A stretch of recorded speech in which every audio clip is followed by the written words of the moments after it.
E aí, gurizada, tô nesse vídeo aqui para contar para vocês como foi o meu projeto de uma Gravel Cadence. Montei com muito cuidado depois de pesquisar pra caramba. Sofri demais. A primeira peça, na minha opinião, que tu tem que escolher quando vai montar esse tipo de bicicleta é sem dúvida nenhuma o grupo. Por que o grupo e não o quadro primeiro? Porque o grupo dita tudo. Se tu não comprar um grupo interessante, para fazer o upgrade depois fica muito mais caro. Né? A peça mais cara da bicicleta da Gravel hoje em dia, na minha opinião, é o grupo. E não tem como fazer upgrade a não ser que troque muitas outras peças. Né? Vamos lá. Minha escolha acabou sendo o GRX RX400, né? É um grupo 2x10 próprio para Gravel que não existe mais. Se eu não me engano, não é mais comercializado.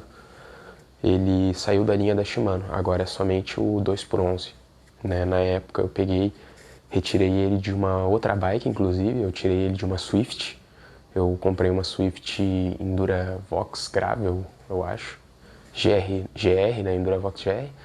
Retirei o grupo e vendi as peças. Na época valeu mais a pena, o grupo sozinho custava mais de 5 mil reais.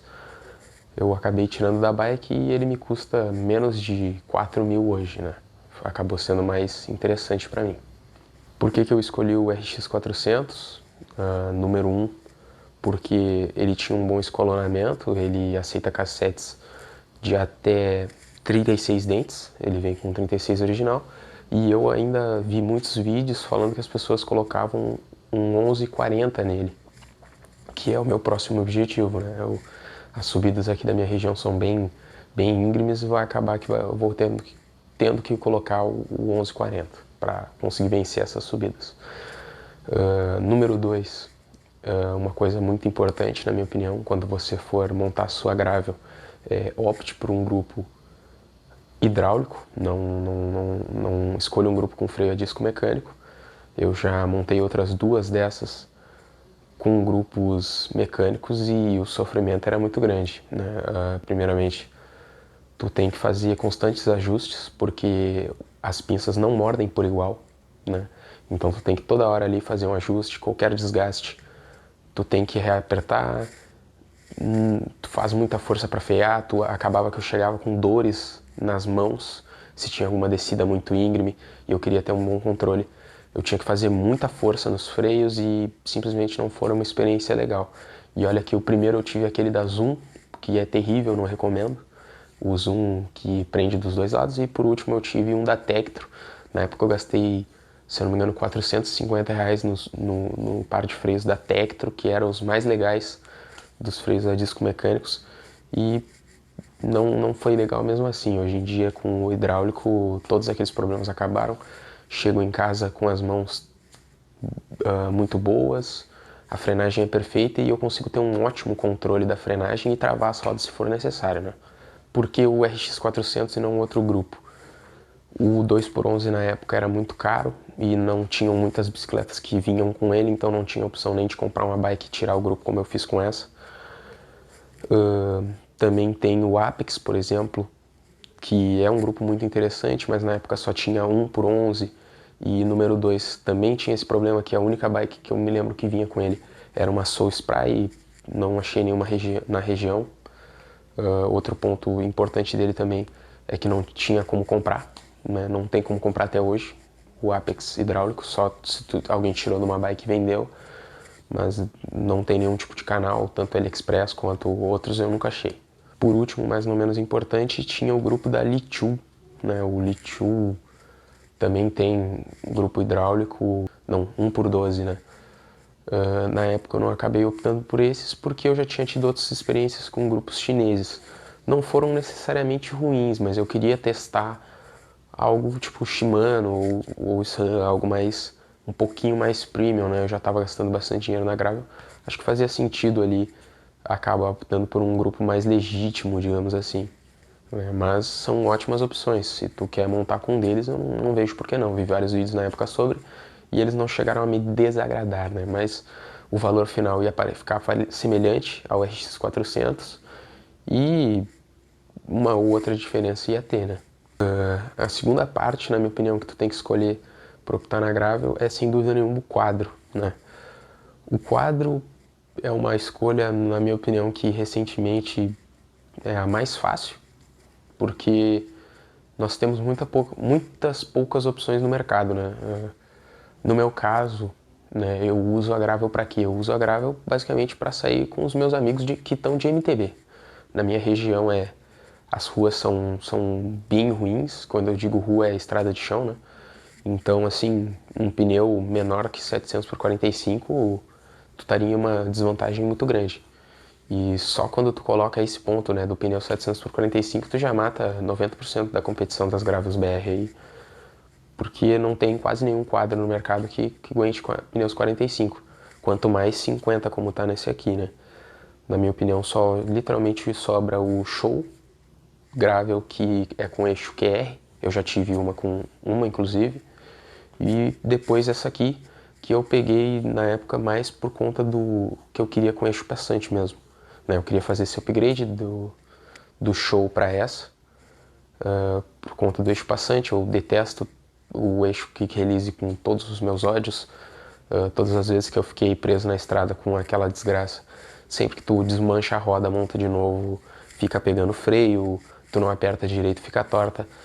Simplesmente não consigo recomendar. Já entortei vários daqueles eixinhos e tal, então pra mim não faz mais sentido. É uma tecnologia que ficou no passado, né? O eixo passante ou o boost é simplesmente muito superior, né? E esse quadro na época estava num preço interessante e tem um peso interessante. E como eu disse, não tem concorrência, porque eu até na época cogitei pelo quadro da Moço, mas assim que eu vi que, se eu não me engano, só cabia 700 por 40 ou 42, eu instantaneamente já ignorei. Se existisse um quadro da Show aqui com opção de um garfo de carbono, eu comprava ontem, inclusive, né? Eu já teria comprado, porque para mim o quadro tem um ótimo desempenho, não tive nenhum problema, e um ótimo clearance de pneus. Eu acho que se tu fizer um esforço, consegue botar até pneus 2.2 nela, tá? É uma coisa que talvez eu teste no futuro, inclusive. Em matéria de rodas, essa é bem específica, porque montar roda é um inferno, não vou mentir para vocês, e rodas prontas nessa configuração 12 por 142 é extremamente difícil de achar, muito difícil de achar mesmo. Eu acabei optando por montar as minhas. Eu montei com cubos Novatec, não me lembro a nomenclatura, eu vou botar no vídeo aí para vocês. Na época eu peguei esses cubos porque eles estavam um valor muito bom. Depois eu descobri, inclusive, que esses cubos não são originais da Novatec, né? A Novatec não fabrica na China, na verdade. Então, basicamente, qualquer grupo que tu compre da China que esteja lá Novatec ou qualquer coisa do tipo é falso, né? Com certeza é falso. Fica essa informação aí, se você não sabia. Mas eles têm uma ótima construção, vem com rolamentos de uma boa marca, não me lembro, mas eu me lembro que eu abri eles quando eu ganhei, quando eu peguei, e eles eram de uma marca muito boa. Eles eram uma das poucas opções 12 por 142 que não ficavam acima da cota, né? Tinha recém vindo aquela limitação. E por último, mas não menos importante, eles eram 28 furos. A maioria dos grupos 12 com eixo passante são para speeds mais atuais que usam raiação 24 raios. E eu queria com 28 raios para poder usar os aros da Vezan. No caso, eu optei pelos aros Vezan Everest XC, né? Os Vezan Everest XC. E aqui é um ponto muito importante. Eu peguei os Everest XC, a versão antiga deles. Por que a versão antiga? A versão antiga é mais leve. Ela vem pesando 440, 430 gramas, tá? A versão mais nova, eu acredito que a Vezan simplesmente tinha pego os aros Extreme, tirado os ilhós e tá vendendo mais caro. Porque eu peguei um par dos Everests mais novos e eles estavam pesando mais de 500 gramas, né? Eu peguei essa antiga, o meu colega que montou a roda ainda, ele teve a brilhante ideia. A gente fez a roda vazada, a gente abriu uns furos dentro da roda. Essas rodas, somente as folhas do aro, as duas estão pesando menos de 350 gramas, tá? Uma tá com 330 e a outra tá com 340, se eu não me engano. Né? Faço por sua conta e risco, eu fiz e maravilhoso. As rodas ficaram pesando menos de 1,8 kg. é uma configuração muito boa. Eu estou usando os raios Pillar, não me lembro a nomenclatura também, mas são os mais leves, é 12, 13, alguma coisa assim. Vou deixar todas as configurações ali da roda, ali, todas as especificações em uma planilha que eu vou mandar para vocês. Inclusive a bike toda tá em uma planilha, tá? 36, tá original, né? Não, 46, 30. 46, 30. No caso dos pneus, eu optei pelos 700 por 50.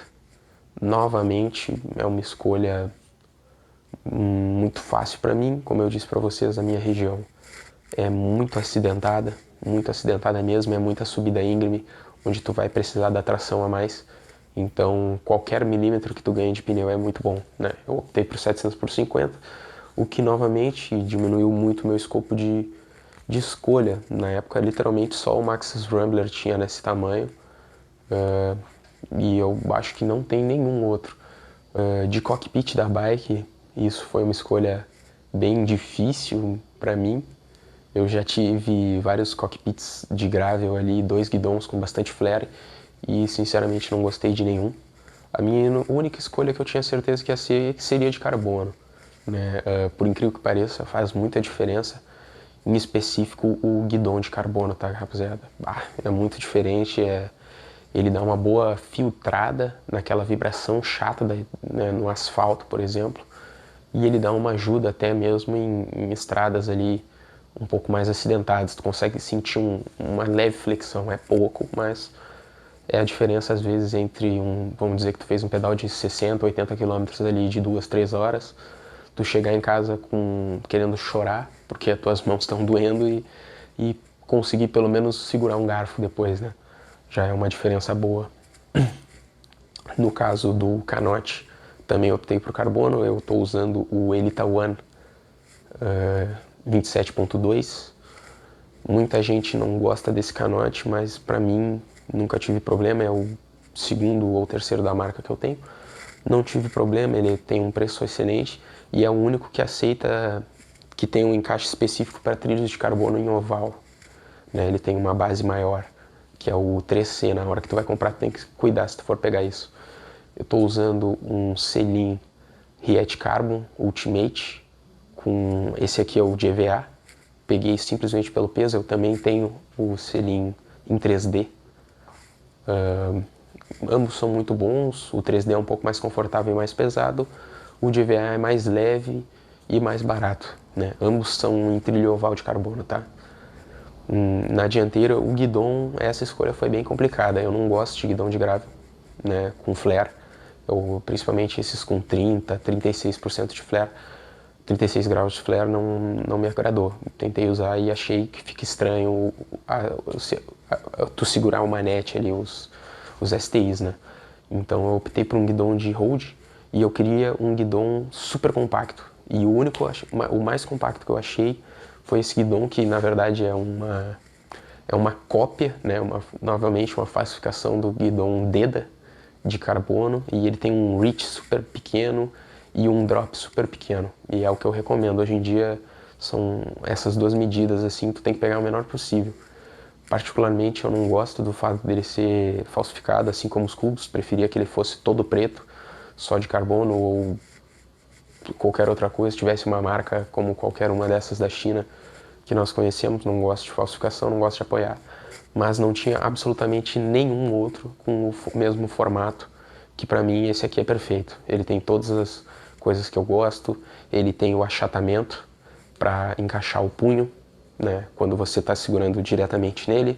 Ele tem um reach curto, então tu não precisa de uma... tu pode fazer o ajuste diretamente na mesa, tu não precisa se preocupar tanto com ficar longo demais ou curto demais. E ele tem um drop curto, que pra mim é o ideal, principalmente porque na gravel tu vai ficar muito tempo no drop, porque é a posição mais segura quando você está nas descidas, tá?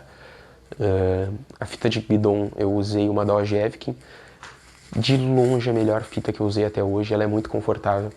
Eu antes optava por comprava 2 dessas fitas de EVA baratas do AliExpress para ter um pouco mais de conforto, e com essa aqui eu estou usando somente aquela fita e nada, assim, minhas mãos chegam em casa tranquilo. Já fiz pedal de 100 km com ela no estradão e não tive problema com isso, muito confortável, é boa na chuva, ela não escorrega.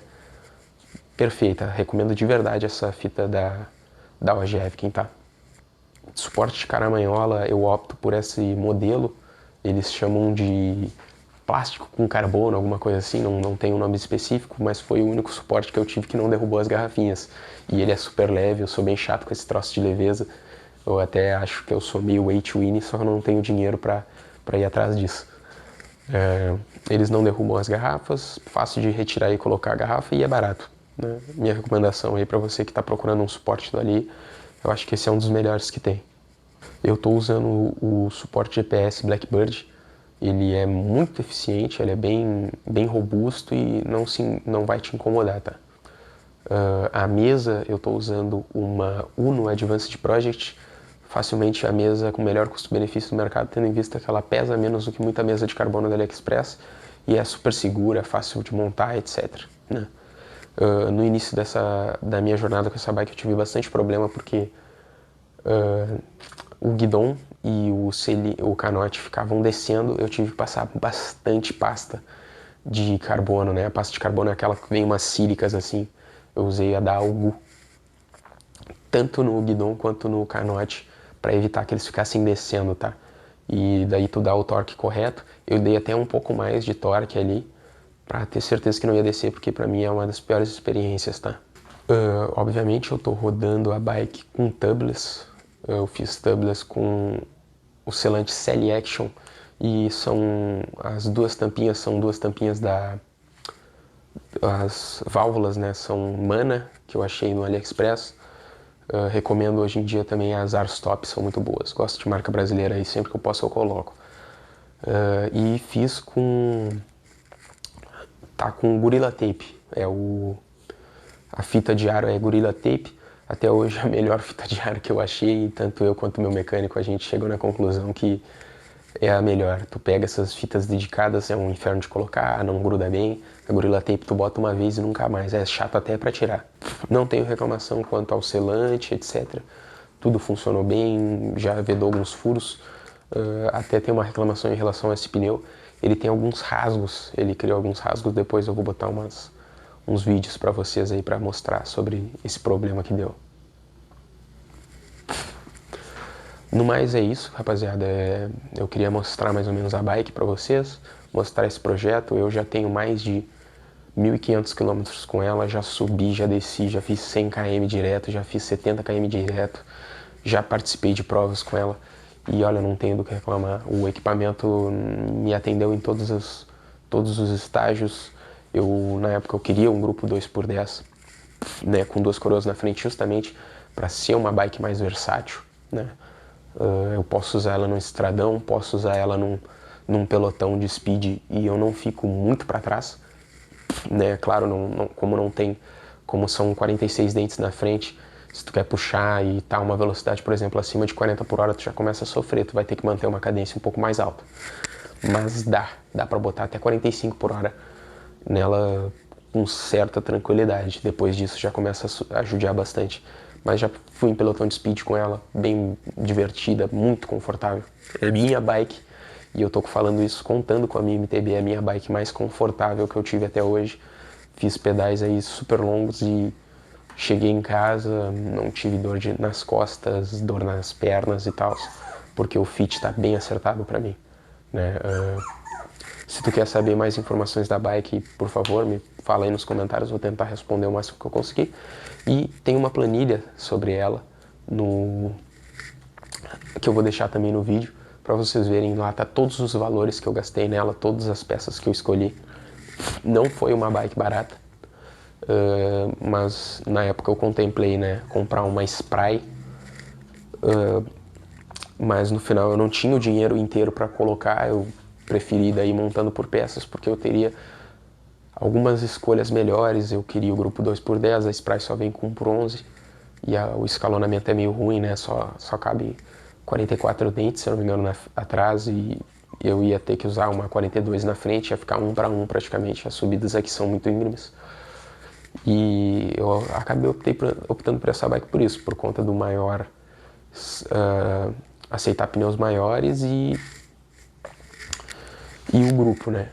Hoje em dia também temos essa sim, uma bike muito válida que é a Caloi Arenita. A Arenita, não vou mentir para vocês, já é uma competição bem dura para essa bike aqui.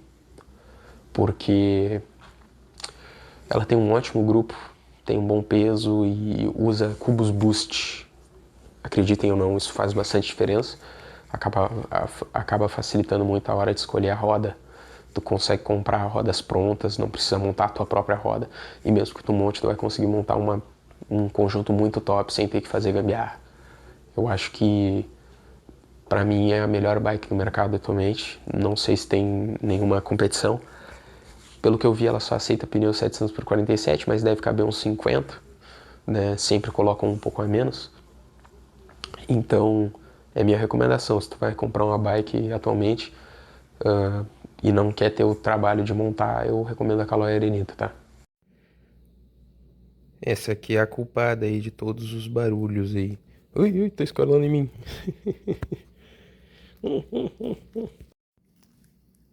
Essa aí é a culpada aí de todos os barulhos do vídeo aí, né? Ai, meu Deus. Ai, ai, ai, ai, ai, ai, ai, ai, ai, ai, ai. Pronto, acabou. Virei alimento.